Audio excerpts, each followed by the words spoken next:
Hoje eu vou trazer meus comentários sobre o mais novo filme do Joaquim Trier, esse diretor norueguês, chamado Valor Sentimental.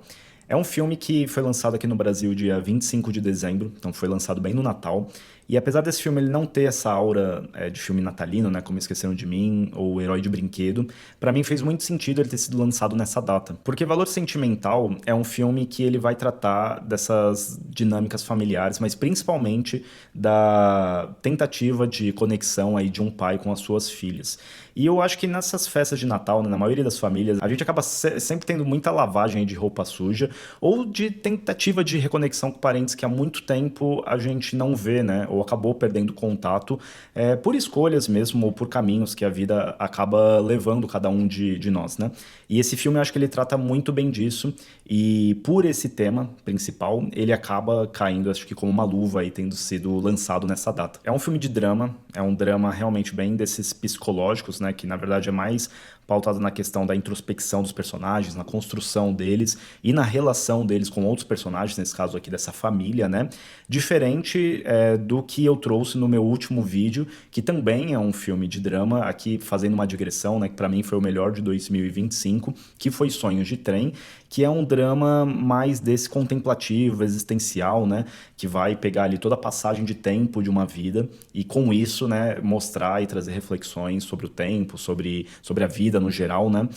Aqui não, aqui a gente vai ter realmente esse drama mais focado nos personagens, né, na construção desses personagens. E aqui a gente já pode ir pro enredo do filme, onde a gente vai acompanhar aí esse drama todo da família Borg, porque a gente vai acompanhar o pai, o Gustav Borg, tentando se reaproximar das filhas, né, da Nora e da Agnes Borg, após o falecimento da mãe delas, já que os pais delas se separaram quando elas eram crianças, e esse pai ele acabou se tornando muito distante da família, né? Elas duas cresceram apenas com a mãe. E aí isso não é nenhum grande spoiler, tá? Isso já é logo nos primeiros minutos assim de filme. E aí o que você já fica claro desde o começo é que não só a Nora, ela é uma atriz mais voltado ali pro teatro, como o pai dela, o Gustav, ele é um grande diretor, um diretor renomado do cinema norueguês e que tá trabalhando aí no seu último grande filme.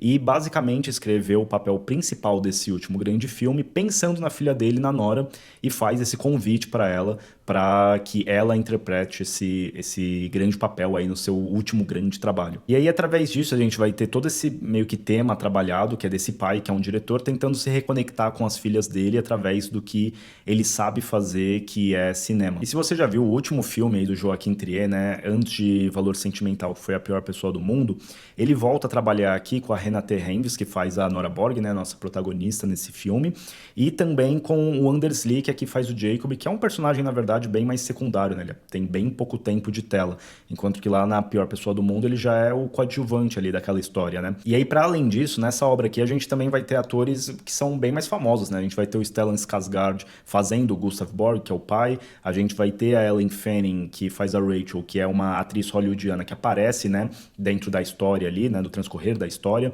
até porque esse filme, ele tem uma metáfora de direção, uma metalinguagem com o cinema de forma geral, né? Já que a gente está falando aí de uma família de diretores e atores, né? E até uma coisa engraçada que eu vi depois de assistir o filme, que o Joaquim Trier, ele trabalhou com a Renate Helmves lá em A Pior Pessoa do Mundo, né? Ela era protagonista, ele gostou muito da atuação dela e ele escreveu essa personagem, a Nora Borg, pensando nela. E no filme, durante o filme, o Gustav Borg, que é o pai, quando ele vai tentar se reaproximar das filhas, ele fala exatamente isso.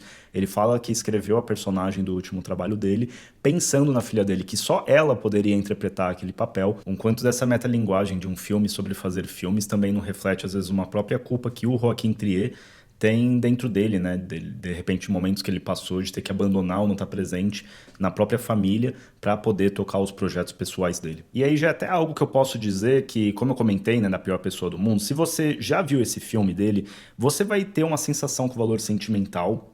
Primeiramente, quase como se fosse muito entre aspas, tá, o mesmo filme, já que obviamente não é o mesmo enredo. Mas por quê? Porque tem muitos planos que são idênticos, não é nem que eles são parecidos, são idênticos. Eu acho que é bem proposital, não é só uma questão do estilo cinematográfico do Joaquim Trier, eu acho que são planos mesmo que ele faz pra ser, porque é pra ter uma sensação de continuação. Você assistindo Valor Sentimental, vai parecer que é a continuação da mesma história da pior pessoa do mundo, até porque a gente tem aqui a mesma atriz interpretando também a protagonista, né? Só que não é, tá? São histórias diferentes, porém ele é quase como um sucessor espiritual. Tem até duas cenas que eu posso dizer aqui, inclusive, que você vai perceber de cara que é muito parecida. Uma que ele filma a Renate Reinsve correndo pela cidade, são exatamente cenas e ângulos que, na hora que você perceber, fala, nossa, mano, já vi isso em algum lugar. E outra é quando ele puxa a árvore genealógica também das mulheres da família e vai demonstrando, fulana veio de lá e chegou aqui e tudo mais. E aí quando você vê isso, você vai ter certeza que você já viu isso em outro filme. Então assim, só pra dar exemplos, né, mas existem diversos pontos que são exatamente os mesmos nos dois filmes. E aí é até legal que caso você não tenha assistido A Pior Pessoa do Mundo, assista antes de assistir Valor Sentimental, ou vice-versa. Se você já assistiu Valor Sentimental e ainda não assistiu A Pior Pessoa do Mundo, assista depois que você vai entender muito bem do que eu tô falando.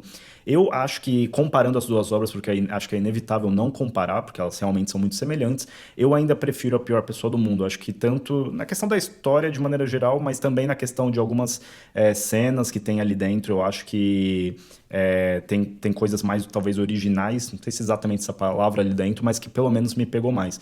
Apesar de reconhecer que a história também de valor sentimental, eu acho que é uma boa história, tem excelentes atores, realmente as atuações do elenco desse filme são espetaculares. A gente tem ali realmente, eu acho que o filme, as duas cenas que mais me pegaram, pra ser sincero, dentro do filme, foram as cenas que são mais voltadas um pouquinho ali pra parte de humor, que é uma cena que, como eu falei, né, o Gustav, ele tenta se reaproximar da família dele, isso fica bem evidente durante o filme, através do que ele conhece, que é a arte, né? Então ele é um diretor de cinema, ele tenta se reaproximar da família dessa maneira. Então ele escreve o papel principal para a filha dele, ele tenta em determinado momento colocar o neto dele dentro do filme, já que ele é uma pessoa que não teve presente na vida das filhas dele durante o crescimento delas, ele tenta fazer essa reaproximação dessa forma.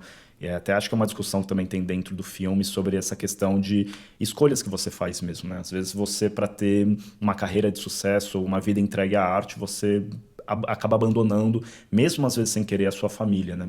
E fica bem evidente que ele é um cara realmente muito ligado ali à arte, mas, enfim, como eu ia dizendo, as cenas que mais me pegaram é uma que ele, quando tá tentando demonstrar algumas técnicas de cinema pro neto dele, eu achei bem engraçado, ele faz uns cortes ali no celular, ensina o sobrinho dele a mexer no celular para fazer umas cenas, isso é bem legal. E outra também relacionada ao sobrinho, ao neto dele, né? E outra também relacionada ao neto dele, que é quando ele entrega dois filmes que são, assim, filmes extremamente polêmicos, de dois diretores bem polêmicos, que é A Professora de Piano e Irreversível, do Gaspar Noé. E aí fica uma cena meio engraçada, porque assim, o neto dele é pequeno, né? Uma criança tipo de 10 anos de idade, e ele entregando filmes que nem adultos conseguem assistir. Mas pode ser que você se conecte com esse filme de diversas outras formas, como por exemplo, em relação ao próprio título do filme, que se chama Valor Sentimental, a como existe esse valor sentimental em relação à casa onde as meninas cresceram, onde o Gustav quer usar de cenário para a sua produção, ou nas conversas que tem entre o pai, né, e as filhas, sobre como ele nunca teve presente na vida delas e como talvez elas sejam estranhas para eles, né, já que ele nem conhece as próprias filhas. Então acho que tem diálogos bem legais nesse filme que eu acho que dá para você se conectar com ele de diversas maneiras, né. A fotografia desse filme é bonita, é feito pelo Casper Tuxen, que é o mesmo que fez A Pior Pessoa do Mundo. Mais um motivo aí para parecer que você tá vendo a continuação, né, de parte 1 e parte 2. De uma mesma história, entre aspas, mas é bem bonita, é muito bem feita. A parte da trilha sonora, eu acho que nas produções que eu pelo menos já assisti do Joaquin Trier, eu acho que não tem um destaque para a trilha sonora no sentido dela, às vezes, te elevar ou elevar a sua emoção em certos momentos. Eu acho que elas são feitas mais de maneira quebrada durante o filme do que, de fato, para você ficar com um sentimento mais elevado, uma emoção mais elevada em determinada cena. Então é isso, pessoal. Eu acho que é um ótimo filme, se você puder ir ao cinema assistir, vá ao cinema. Eu acho que vai ser um forte concorrente ao Oscar de 2026 como melhor filme internacional. Acho que eles, inclusive, estão fazendo aí uma grande campanha pro Oscar de 2026. Eu ainda prefiro A Pior Pessoa do Mundo do que Valor Sentimental, mas reconheço que Valor Sentimental também é excelente. Acho que eles são bem equiparáveis, é mais por uma questão de gosto mesmo. Então é isso, pessoal. Muito obrigado se você assistiu o vídeo até aqui. Deixa depois aqui nos comentários o que você achou de Valor Sentimental, se é um filme que te pegou ou não, se é um filme que pra você, de repente, daqui a um ano você vai ter esquecido. Se você gostou do vídeo, deixa aí o gostei pra chegar a mais pessoas. E se você quer continuar acompanhando os conteúdos que eu produzo aqui, não se esqueça de se inscrever. Até a próxima!